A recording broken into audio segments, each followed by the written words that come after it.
que estamos siendo edificados a través del libro de Primera de Timoteo. Es una carta pastoral en la que el hermano que me antecedió hacía mucho énfasis en cómo identificar la falsa doctrina.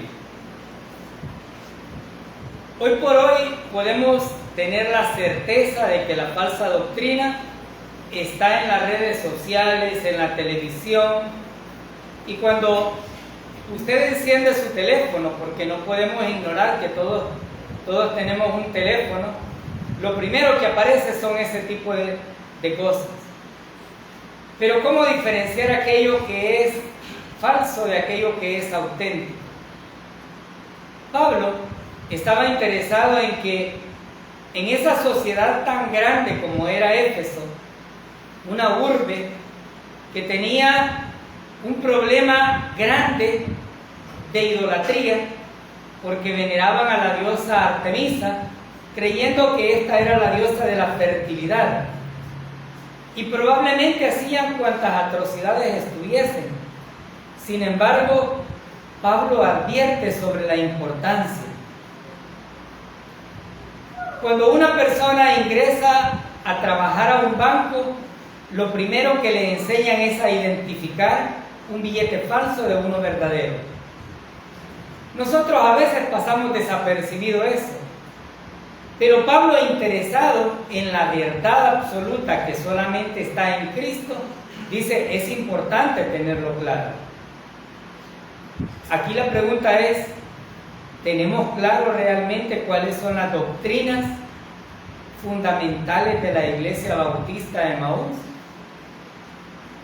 Porque el hermano que me antecedió dijo, somos salvos por la fe. Ahí tenemos una de las doctrinas principales. Pero cuando usted va de repente a otra iglesia que lo invitan, o se encuentra con otra persona, le dice, pero es que si somos salvos por la fe, pero hay que luchar todavía. Y usted se va con aquella idea, hay que luchar. Y esa idea, muchas veces, aunque es errónea, tantas veces es repetida, que usted podría llegar a creer que es una verdad, y no lo es. Pablo no solamente había advertido contra esas falsas enseñanzas, porque si algo es importante, es que si usted encuentra algo que agregarle al Evangelio, esto ya es falso. Si usted encuentra que alguien le quita algo al Evangelio, esto ya es falso, porque la obra es del Señor Jesucristo, no nuestra. Y ahí tenemos que empezar. Él no solamente estaba en contra de esos legalistas, porque el problema del legalista es que cree que él está cumpliendo absolutamente toda la ley y que esa carga se la va a poner a la congregación. Pero ya vimos que los creyentes no estamos bajo la ley. Amén. Algunos dicen, pero es que yo estoy bajo la ley. Pues aquí debemos de tomar un aspecto muy importante. La ley fue dada para los judíos, porque el pueblo de Israel necesitaba tener un orden en absolutamente en todo, hasta la forma de presentarse al templo. Necesitaba un orden de cómo relacionarse entre ellos. Necesitaba algo que rigiera su caminar. Y el Señor dijo, voy a instaurar una ley. Y esta fue dada para ellos. Cuando un ser humano que se para al frente a predicar dice que la ley hay que cumplirla, déjeme decirle que no tiene suficiente base bíblica, pero sí mucha conjetura humana. Él cree que lo va a cumplir. Pero aquí nosotros debemos estar confiados en que Cristo nos hizo libres y que por esa libertad es que nosotros estamos parados hoy aquí. Si no fuese por medio de la gracia, nuestros esfuerzos o nuestra humanidad queda totalmente descartada. Algo que sí debemos de tener bien claro es que bajo la ley, la mejor persona del mundo está condenada absolutamente. Pero bajo el Evangelio de la Gracia, el peor ser humano puede ser salvo. Y aquí es el punto. El ser humano ha inventado la religión para tratar de justificarse ante Dios, y algunos lo hacemos para minorar nuestra culpa. Pero al Señor no le agrada.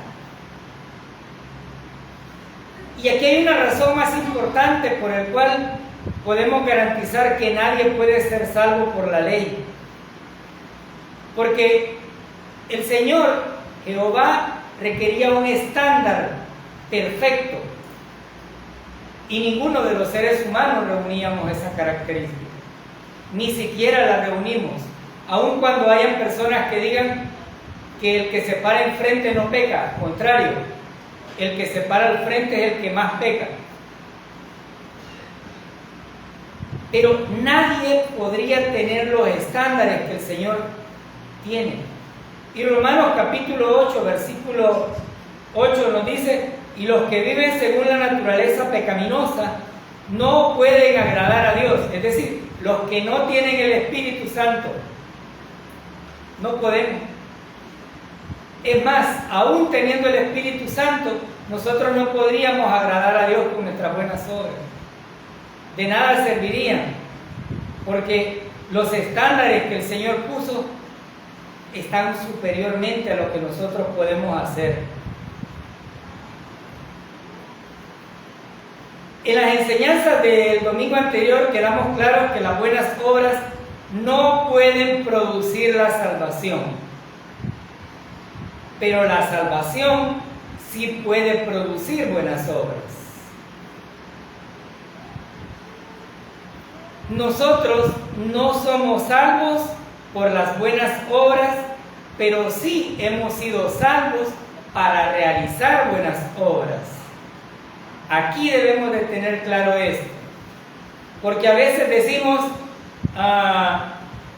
y si yo doy $1,000 para la iglesia, bienvenido sea, pero eso no le salva. Pero si voy todos los domingos, tampoco le salva. Y si dejo de chambrear con la vecina o el vecino, menos. ¿Eso es bueno para la moral? Sí, es bueno. Pero en la vida del creyente no debería de suceder. Pero nuestras obras no tienen ningún sentido. ¿Quiere una base bíblica? Efesios capítulo 2, versículo del 8 al 10. Usted y yo fuimos creados para buenas obras. Por lo tanto, usted no es quien hace las obras, sino es Dios haciendo las obras por medio de usted. Usted solamente es el medio. Yo solamente soy el medio por el cual el Señor algunas veces nos habla. Mis hermanos acá son el medio por el cual el Señor a veces nos pega duro y nos quedamos con aquello. El hermano lo dijo por mí. No. Lamentablemente y afortunadamente, ninguno de los que nos paramos aquí tenemos el tiempo para andar viendo qué hacen los hermanos. Qué feo sería que anduviéramos detrás de cada hermano, pero no tenemos ese tiempo. Pablo enfatizó no solamente ese punto, sino que dice, nadie puede ser salvo por la ley. Y el hermano que me antecedió se quedó en el versículo 8, dice, pero sabemos que la ley es buena para el que la usa legítimamente. No tenemos argumento, la ley es buena, amén. Pero cuando usted va manejando un vehículo en su vida cotidiana, si usted anda la tarjeta de circulación y su licencia y todo lo que el reglamento de tránsito le pide, usted no va preocupado porque la policía lo va a parar. No lleva ninguna preocupación. Pero cuando usted no anda tarjeta, no anda licencia, usted va, y si me paran, y si me quitan el carro, y si me llevan y me ponen una esquela, porque la ley es buena. Pero los transgresores son los que deben de preocuparse de la ley. ¿Es bueno tener una conducta moral aceptable y positiva? Sí, pero ¿da salvación eso? No, no da salvación. Entonces, la ley se puede utilizar legítimamente. Usted y yo podemos hacer miles de esfuerzos sobrehumanos si es posible. Podemos incluso cada vez que nos da el deseo de hablar del hermano, mordernos la lengua y sacarnos sangre, pero no nos salva. Podemos incluso tratar de ofrecer todo lo que tenemos a los demás, pero eso tampoco nos salva, porque somos tan miserables muchas veces que creemos que con regalarle una camisa usada a alguien ya estamos más cerquita de Dios, cuando lo que íbamos a hacer era botarla y vimos que otro tenía necesidad y se la dimos, porque no nos desprendemos de lo mejor, porque regalamos lo que no nos funciona mucho. Pocas personas se desprenden de lo que realmente les agrada y lo dan, pero somos así. Entonces, tengamos bien claro eso. La ley no nos puede salvar. La ley nos puede hacer moralmente aceptables a las demás personas. Y las personas nos ven con admiración y dicen, miren, ese hombre ni las hormigas mastica, pues. Ese hombre no mata un zancudo. Mejor le quita la camisa para que le piquen todo. Pero eso no le hace salvo. La moralidad no le exonera de la cantidad de pecados que tenemos. Versículo 9 al 10 de Primera de Timoteo, capítulo 1. Ahora Pablo va a decir, conociendo esto, que la ley no fue dada para el justo, sino para los transgresores y desobedientes, para los impíos y pecadores, para los irreverentes y profanos, para los parricidas y matricidas, para los homicidas, para los inmorales, para los sodomitas, para los secuestradores, para los mentirosos y perjurios, y para cuanto se oponga a la sana doctrina. Pablo ahora nos va a decir, sabiendo que la ley nos salva, sabiendo que la ley solamente es el medio por el cual el ser humano se da cuenta de que es pecador y necesita ver a Cristo, sabiendo que nadie se puede salvar por las obras, Pablo dice, conociendo esto, la ley nunca fue dada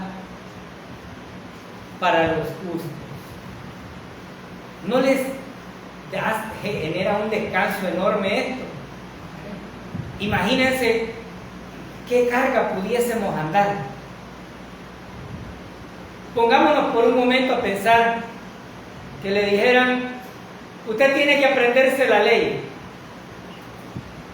Y con dificultad, algunos, así medio charamusqueados, hemos leído Éxodo 20. Ni siquiera lo sabemos de memoria. Pero, ¿y si tuviésemos que andar la ley? Si tuviésemos que habernos aprendido todos los mandamientos y le hubiesen dicho como en otros lugares, si no obedece la ley, usted no es salvo. Y usted pensando en que, primero, algunos no sabían leer, no se podían aprender la ley. Segundo, algunos ya la mente la tenemos así de medio andar. Y si a veces ni el número de teléfono nos queda. Hay quienes dicen, ¿y cuál es el número? Permítame, lo voy a buscar. Ahora, cuanto menos podíamos haber hecho con la ley.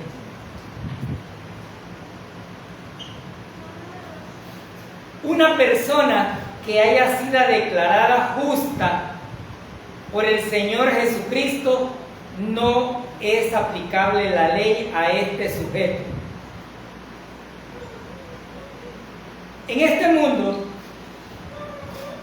cuando una persona infringe la ley civil o la ley penal, puede ser juzgado por cualquiera de los delitos.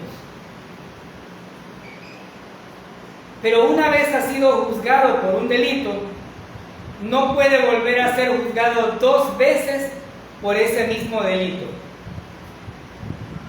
Oiga bien, no hay forma.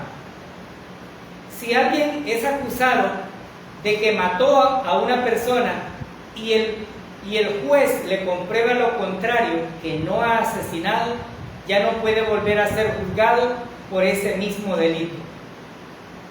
Imagínense cuán importante es esto.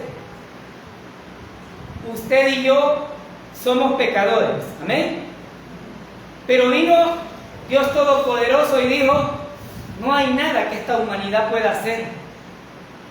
Ya vimos que intentaron esfuerzos de construir una torre, ya vimos que hicieron sacrificios, ya vimos que algunos todavía se siguen dando garrotazos, lapidazos, se raspan las rodillas por llegar a hacer algo, tratando de agradar a Dios, y el Señor dijo: no sirve, no es bueno. Entonces el Señor planeó todo y envió a su Hijo Jesucristo a morir en la cruz. Y el sacrificio de Cristo pagó toda nuestra deuda. Y cuando ya lo pagó, ya no debemos absolutamente nada. Por lo tanto, la ley no nos puede juzgar por algo que mi Señor ya pagó. Amén. Ya lo pagó.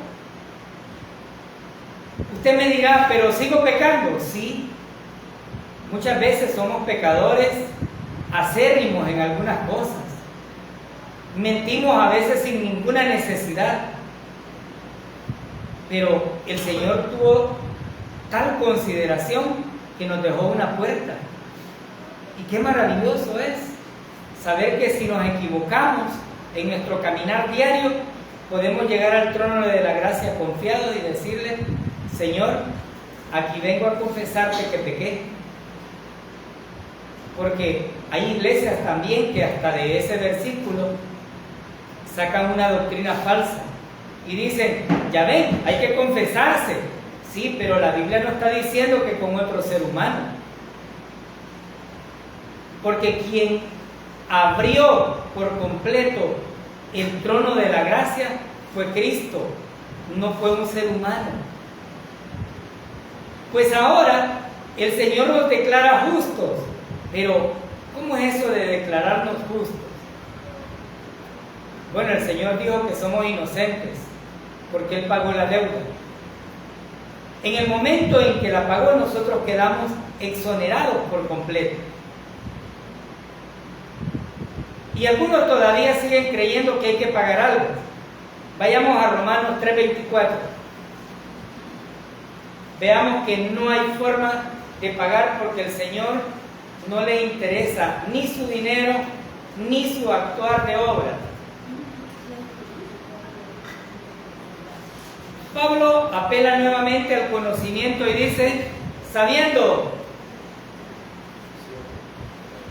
siendo justificados, es decir, un proceso constante.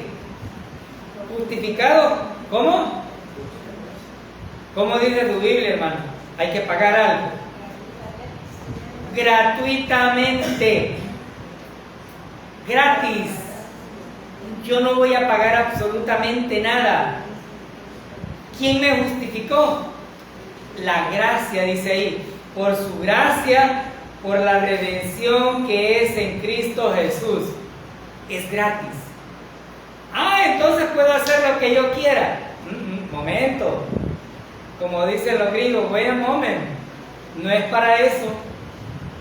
La gracia no fue dada para hacer libertinaje. La gracia fue dada para disfrutar de las bendiciones del Señor Jesucristo.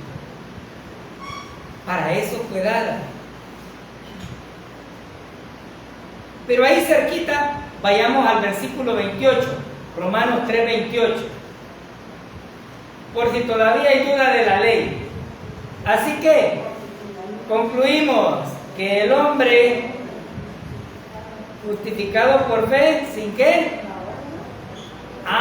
Usted tiene base bíblica para demostrarle a aquellos que todavía creen que es por la ley. Romanos 3:28. ¿Cómo es justificado? Sin las obras de la ley, no hay ley que valga para el justo. ¿Por qué no hay ley que valga? Porque la justificación la hizo Cristo. Y porque si fuera poco, si humanamente no se puede juzgar 2 veces por el mismo delito, menos nos pueden seguir juzgando. ¿No les parece que es maravilloso? Pablo no solamente estaba interesado en que esta iglesia fuera edificada a través de una verdad absoluta, sino que le estaba diciendo: van a venir otros que te van a querer mentir y te van a engañar. Algunos dicen: pero es que en la iglesia, ahí en la iglesia bautista, no hay nadie que vote a otro. Miren, aquí podemos votarlos para donde sea, hermano, pero eso no le da salvación a nadie. Aquí podemos hacer cualquier payasada humanamente, pero ninguna de ellas me lleva a Dios. La edificación de la iglesia se hace por medio de la palabra. Y cuando la Biblia nos dice que la ley es para los transgresores, para los desobedientes, para los impíos y pecadores, y para todos aquellos irreverentes y profanos, está diciendo: no es para ustedes. Escuchaba a un pastor diciendo: pero es que las hermanitas tienen que vestirse con los vestidos largos y usar un velo grandísimo para demostrar su pureza. ¿Qué tiene que ver la ropa con la santidad? Porque si alguno de ustedes ha descubierto dónde venden ropa santa, ayúdenos, porque todavía no lo hemos hallado. La Biblia dice que nada impuro va a entrar en el reino de los cielos. Y esta ropa se va a quedar, porque si usted no se la pone un par de años, se deshace, se pudre, o le llegan los curuncos a comérsela. Esto no tiene nada de santidad. La ley tiene como propósito mostrarnos que somos pecadores. Y cuando usted y yo nos vemos como pecadores, tenemos toda la razón absoluta. Cuando usted me ve a mí, puede verme como un pecador, pero como un pecador salvado por la gracia del Señor Jesucristo. Es decir, fue mi Señor Emmanuel el que hizo la obra. Fue a Él a quien se le imputó por completo la culpa de todos los pecados que yo tenía. Y ahora Él me dice: eres inocente. ¿Me lo merezco? No. ¿Soy realmente inocente de todos los pecados? Tampoco. Pero Él le plació declararme inocente. Ahora el punto aquí es si usted se considera inocente o todavía sigue juzgándose y pegándose en el pecho porque cree que ahí le van a salir todo. El Señor hizo la obra. La ley fue dada justamente para esas personas rebeldes que rechazan toda prohibición, pero al mismo tiempo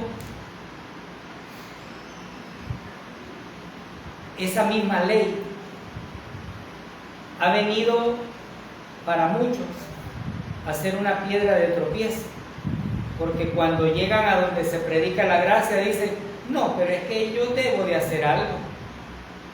Pero la ley no fue dada para eso.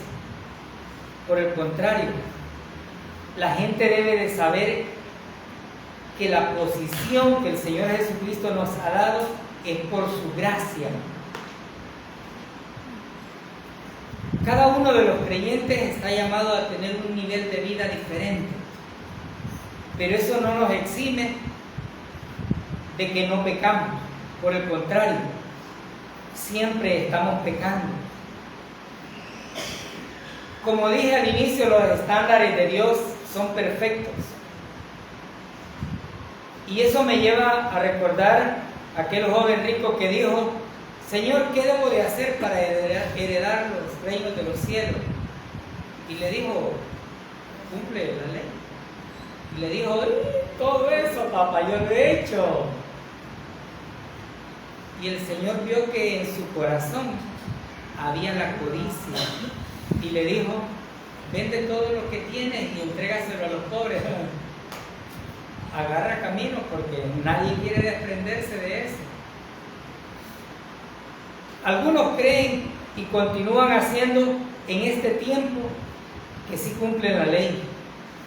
Pero si usted les pregunta cuál es la ley, no saben de qué se trata. En uno de los momentos del evangelismo alguien me dijo, pero yo me sé los 10 mandamientos. Imagínense que por saberse 10 mandamientos fuéramos catapultados para el cielo. Qué fácil sería, ¿verdad?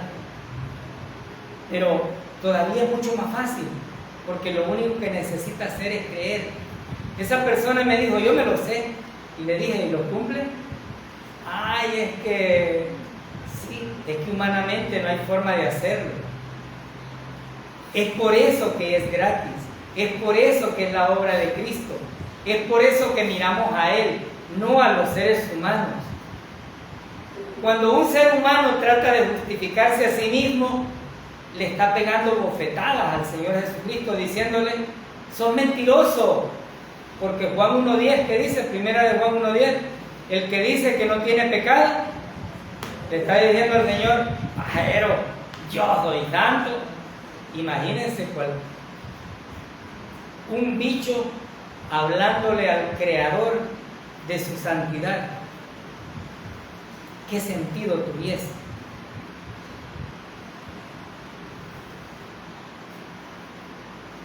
Bajo la gracia, cada uno de los creyentes hemos sido introducidos en la familia de Dios, pero por la obra que el Señor Jesucristo hizo en la cruz. Pero bajo la ley no hay manera de llegar a ese punto.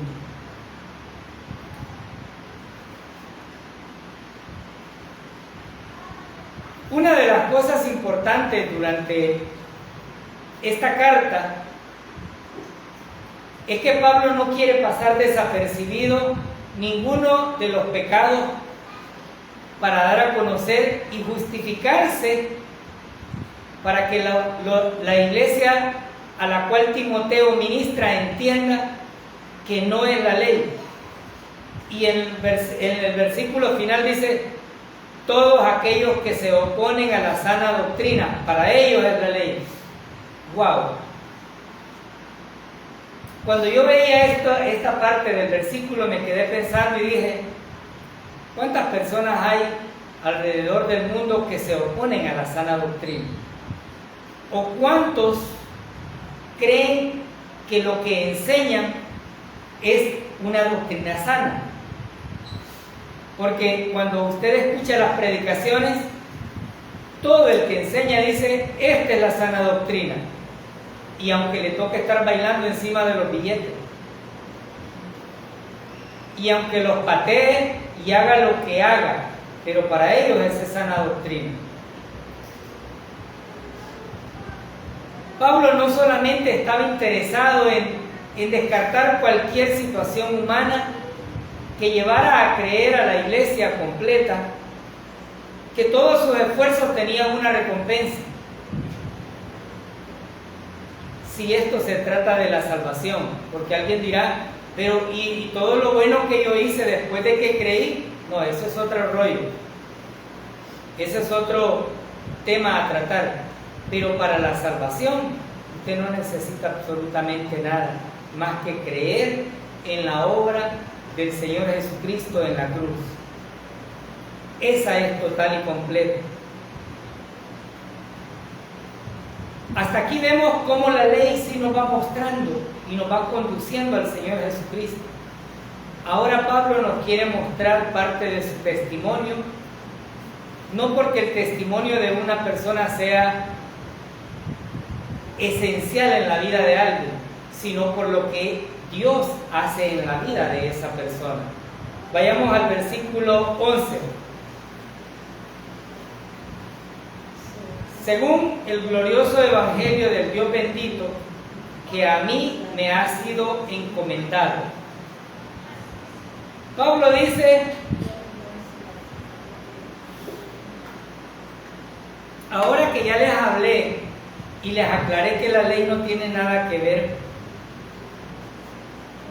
quiero declararles verdades únicas que no se encuentran en todas las cartas que Pablo envió, porque aquí estaba tratando directamente con Timoteo. Estas verdades no son dichas por Juan, no son dichas por Pablo, no son dichas por ninguno de los apóstoles. No son ellos el fundamento, sino el evangelio del Dios bendito.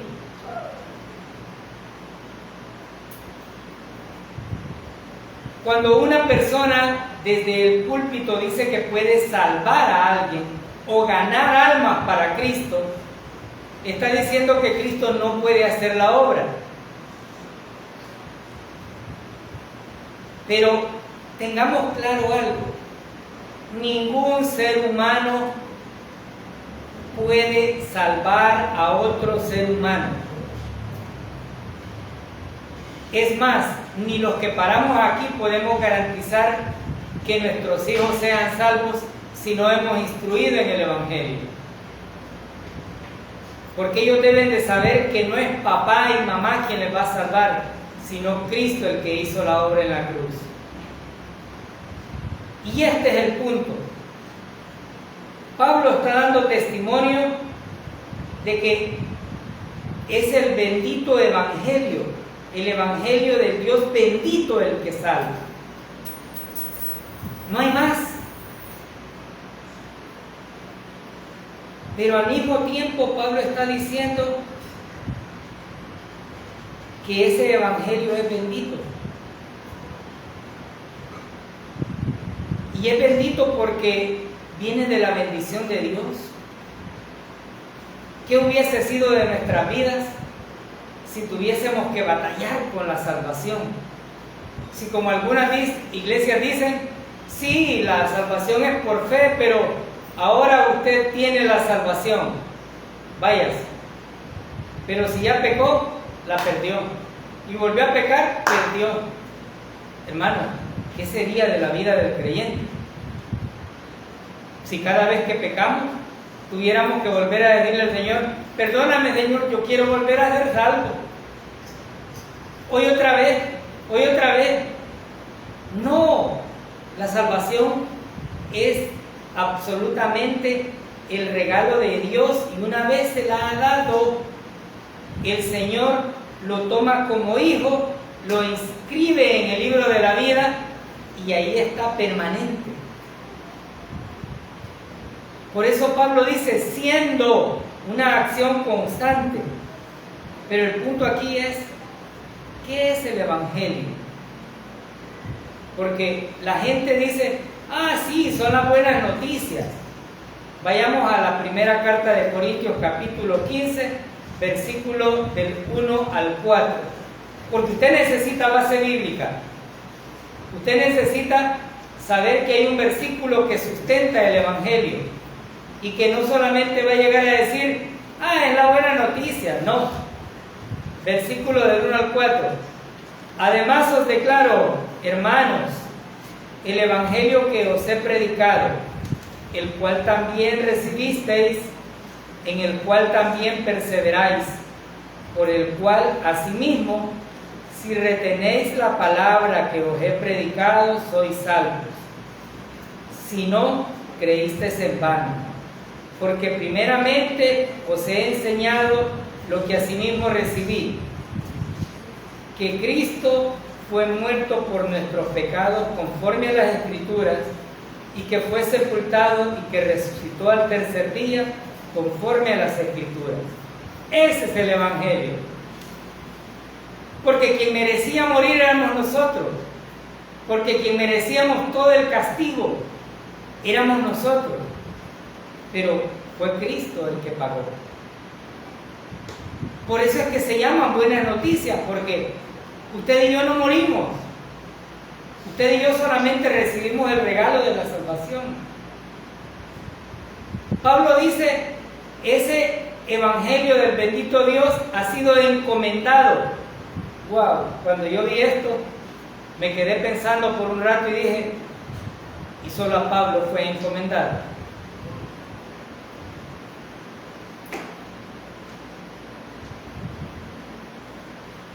En Marcos capítulo 16, versículo 15 dice, y les dijo, id por todo el mundo y predicar el evangelio a toda criatura. Y le va a predicar a quien no le cae bien, ¿sí? Y aquellos que hacen y deshacen todo, ¿les va a predicar? Sí. El punto aquí no se trata solamente de que usted diga, la comisión de evangelismo es la única que tiene este mandato. No, todos tenemos el mismo mandato. Y el punto es, ¿lo hacemos?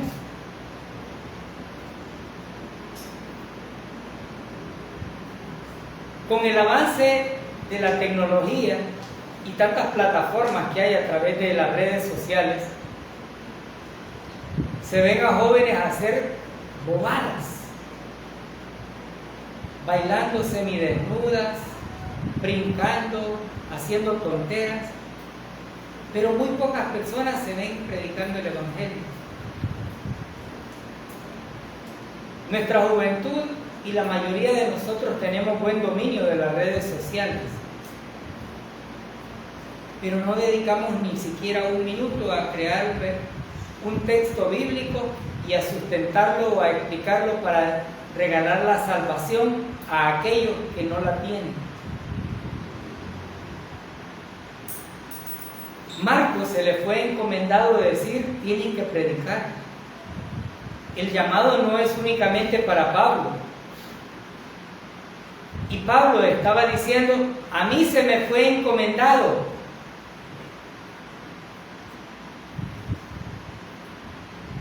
Y aquí es el punto. Habemos muchos creyentes que somos creyentes de silla.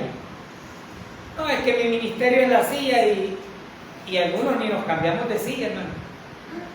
Los queremos ubicar en la iglesia y no nos movemos de la misma silla, porque somos fieles a esa silla. Pero hemos sido encomendados a predicar el evangelio. Hemos sido encomendados a predicar la obra de nuestro Señor Jesucristo. Y si alguien le dice a usted, ¿con qué cara venís a predicarme? Porque conocen nuestra vida, dígale, no con la mía, sino con los méritos del Señor Jesucristo. Porque, como dice una gestora por allá, entre sabios, dice, no nos adivinamos, ni entre magos todos no nos adivinamos la suerte, nos conocemos. Pero cuando usted y yo vamos a predicar a Cristo, no vamos a hablar de nosotros mismos, sino de esa obra perfecta que Él hizo en la cruz. Pablo no solamente está hablando de que el evangelio es glorioso y bendito, sino que está diciendo, a mí se me fue encomendado. Y él fue uno de los que empezaron a predicar el evangelio. Y lo predicó con denuedo, podemos decir con mucha certeza, que lo predicó en tiempo y fuera de tiempo. Nosotros no somos ni siquiera dignos de acercarnos a las correas de las sandalias de Pablo, porque ese hombre sí trabajó por su ministerio. Nosotros damos vergüenza algunas veces. Pablo está diciendo, sí, se me fue encomendado y lo llevé. Y podemos ver todo el trayecto que él hizo para predicar no solamente en Éfeso, sino también a los colosenses, a los filipenses, a los romanos, a los gálatas. Es decir, el evangelio se expandió y él tenía que caminar kilómetros y kilómetros y kilómetros, y nosotros solo agarraríamos el teléfono para publicarlo. A veces ni siquiera le queremos dar like para que la predicación del domingo pueda seguir en línea. Ni siquiera le queremos dar compartir para que aquellos que están en el grupo de amigos o familiares puedan verla. Y esa sería una manera de predicar el evangelio. A veces no lo queremos hacer porque la gente va a decir, y este es creyente, o no, hombre, porque a veces subimos más cosas negativas a las redes que algo positivo. Usted y yo hemos sido encomendados a llevar el evangelio. Versículo 12. Doy gracias al que me fortaleció, a Cristo Jesús, nuestro Señor, porque teniéndome por fiel, me puso en el ministerio. Qué importante es darle gracias a Dios.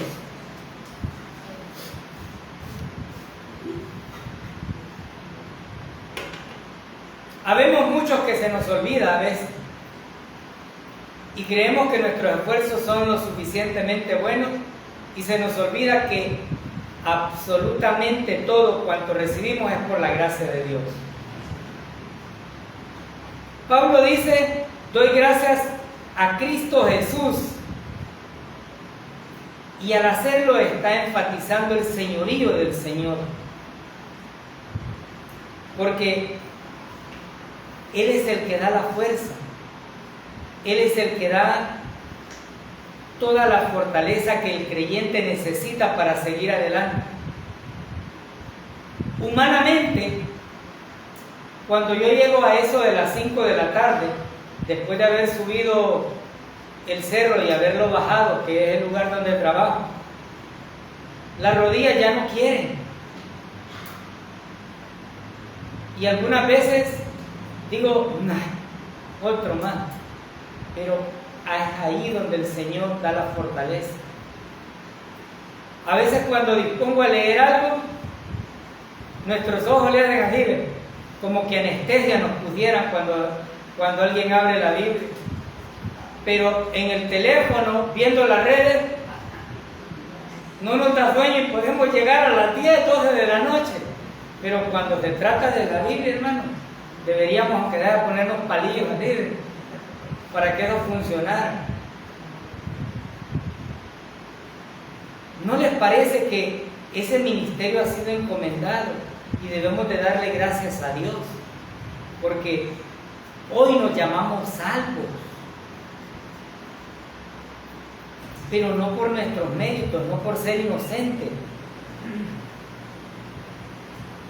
Pablo dice, teniéndome por fiel, me puso en el ministerio. ¡Wow!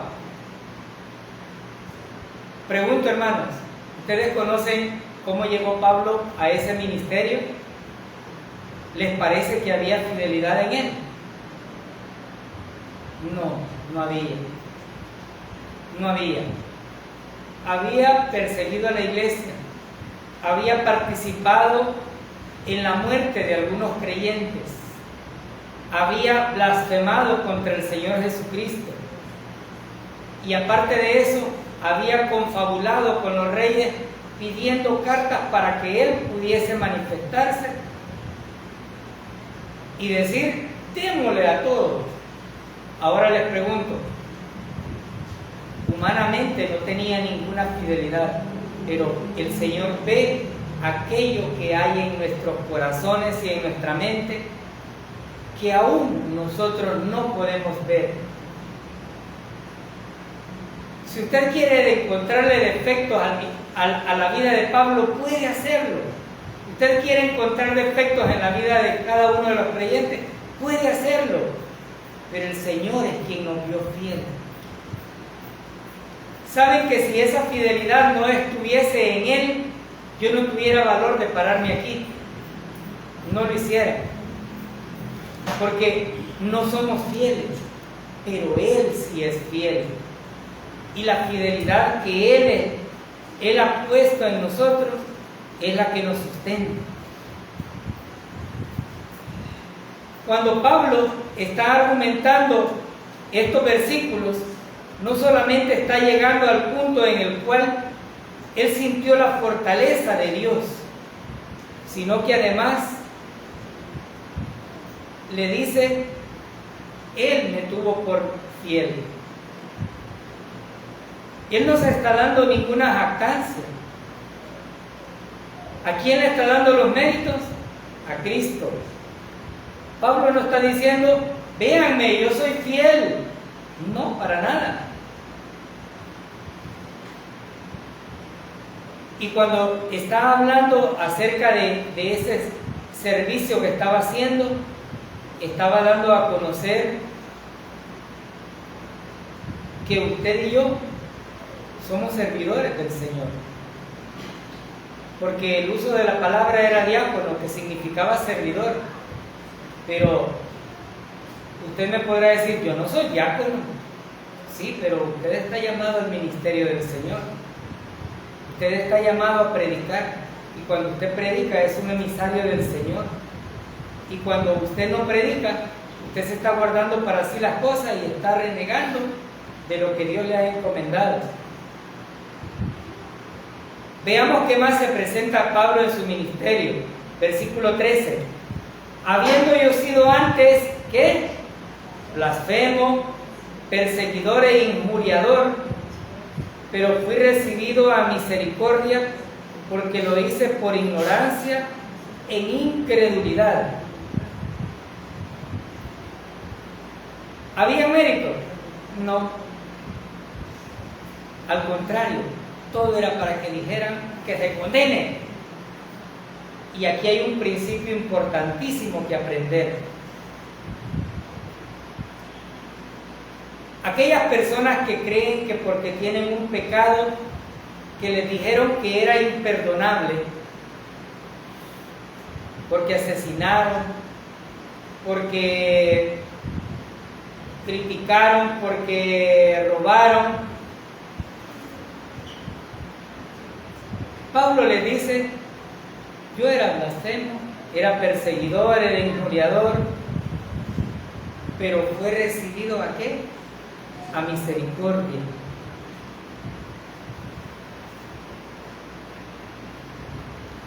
Si Pablo, aún siendo tan perverso como lo fue recibido a misericordia, esto nos muestra que cualquier pecador, entiéndase cualquier pecador y cualquier tipo de pecado que quiera catalogarse, puede llegar a ser salvo.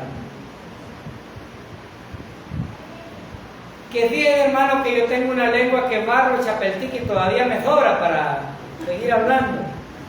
No, puede ser salvo. Bien, hermano, que yo soy tan despectivo que a todo mundo lo veo así sobre el hombro. Puede ser salvo. Pero es que diera que a mí se me sale el chamuco cuando estoy enojado. Sí, usted puede ser salvo. No hay ninguna acepción. Pablo, cuando da su testimonio, está diciendo: yo soy pecador, pero el Señor tuvo misericordia de mí.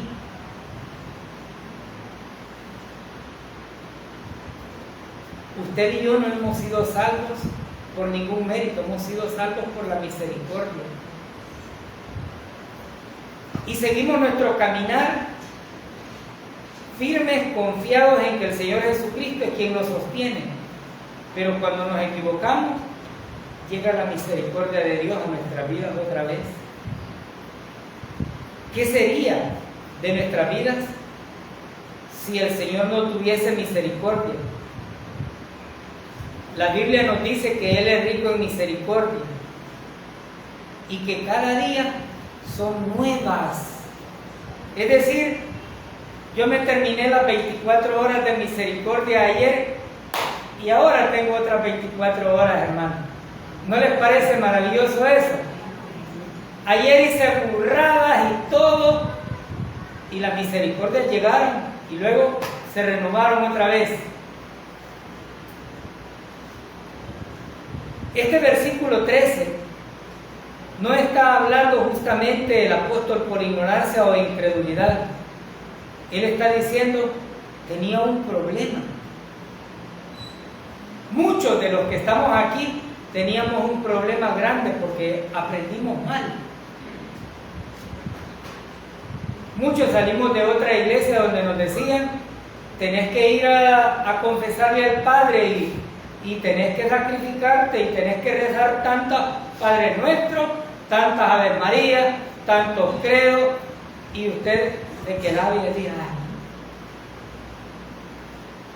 hermano, cuando Pablo da su testimonio, él está manifestando cuáles fueron los motivos. ¿Cuántos no teníamos ese problema de ignorancia? Éramos ignorantes por completo.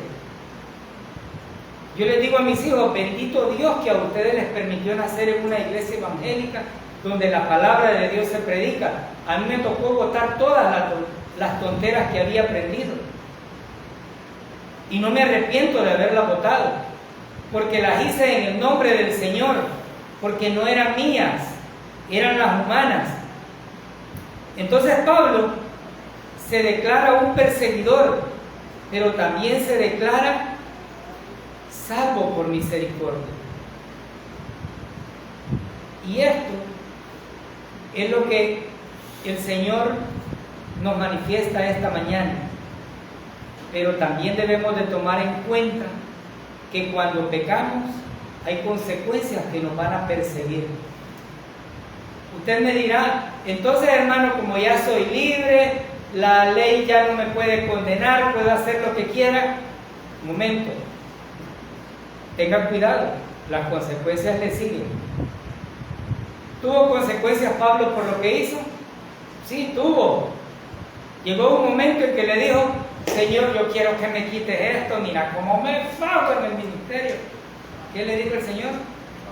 Bástate mi gracia. Y le dijo, duro estar cosas contra el aguijón, le dijo. Entonces las consecuencias nos pueden seguir. Versículo 14.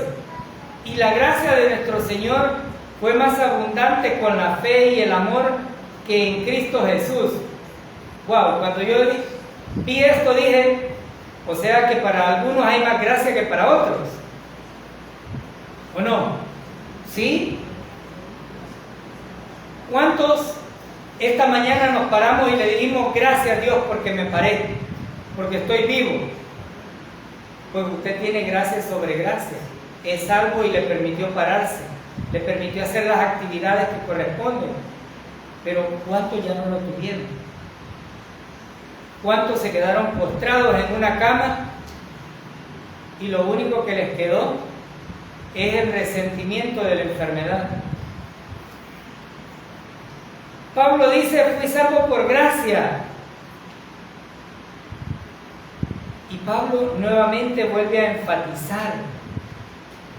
Ustedes dirán en la congregación, pero ¿por qué se nos dice tanto que somos salvos por gracia? Porque necesitamos entenderlo, para que nadie nos venga a enruletar por otro lado y nos diga, tenés que hacer esto. Y en todo momento se dice, gracias el don inmerecido, no lo merecemos. Y nótese aquí, Pablo vuelve a decir, la gracia, el favor que no merezco, pero al mismo tiempo dice que la gracia de nuestro Señor fue más abundante con la fe y el amor que es en Cristo Jesús. En Él abunda la gracia. ¿Cuántos debemos estar agradecidos con el Señor porque recibimos gracia? Pero algunos recibimos más gracia de la que merecemos, y esa es la misericordia del Señor. Pablo no solamente está dando el mérito al señorío de Cristo, sino que también está diciendo, no fui yo quien se salvó. Usted y yo no nos podemos salvar. Versículo 15. palabra fiel y digna de ser recibida por todos, que Cristo Jesús vino al mundo para salvar a los pecadores, de los cuales yo soy el primero, dijo Pablo. Y si Pablo me lo permite, hermano, yo soy el segundo.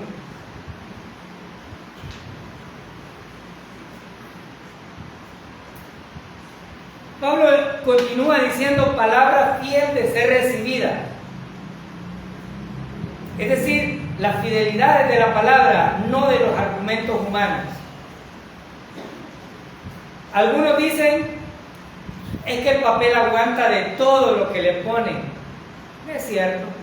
Pero cuando de Biblia se trata, estamos hablando no de lo que el ser humano pensó, sino que el Espíritu Santo susurró para ser escrito. Es divino. No que le estemos poniendo un poder al papel, no, absolutamente no. Pero la palabra tiene poder. En ese sentido, Pablo está diciendo palabra fiel y digna de ser recibida por todos, es decir, benditos todos aquellos que reciben la palabra.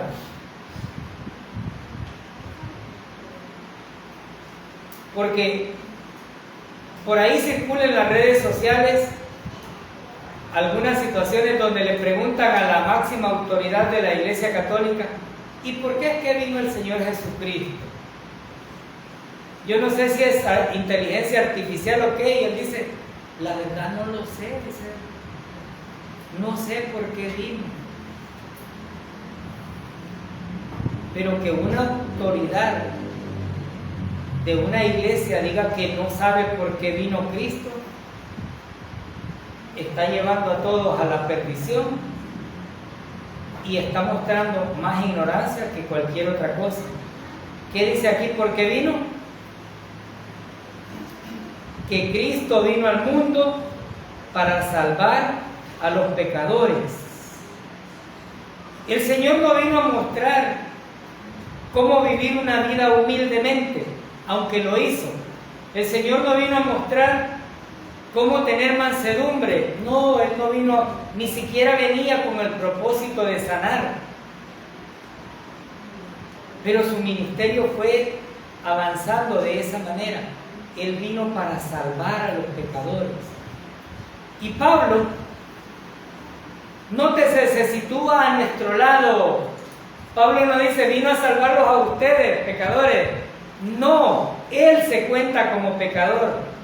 Porque si Él se cuenta como pecador, está diciendo, el mérito lo tiene Cristo, no lo tiene el ser humano. Amén.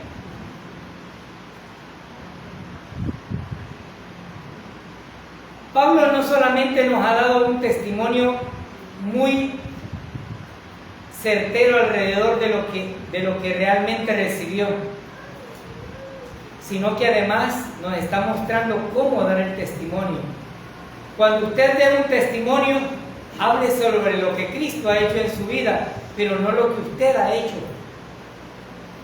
Porque quien le salvó fue Cristo, y una vez le salvó, su vida está entretejida en las manos del Señor y usted camina porque Cristo lo permite así. En estos versículos, Pablo no solamente está exagerando alrededor de decir que es un pecador, sino que está dando con exactitud sus características y sus credenciales. Es un pecador perdonado y lo manifestó y dijo, es por la gracia. Ahora que yo veo esta realidad en Pablo, puedo decir con mucha certeza, yo soy salvo, no por ninguno de los méritos que haya tenido, sino por la gracia y la misericordia del Señor Jesucristo. Y esta salvación no viene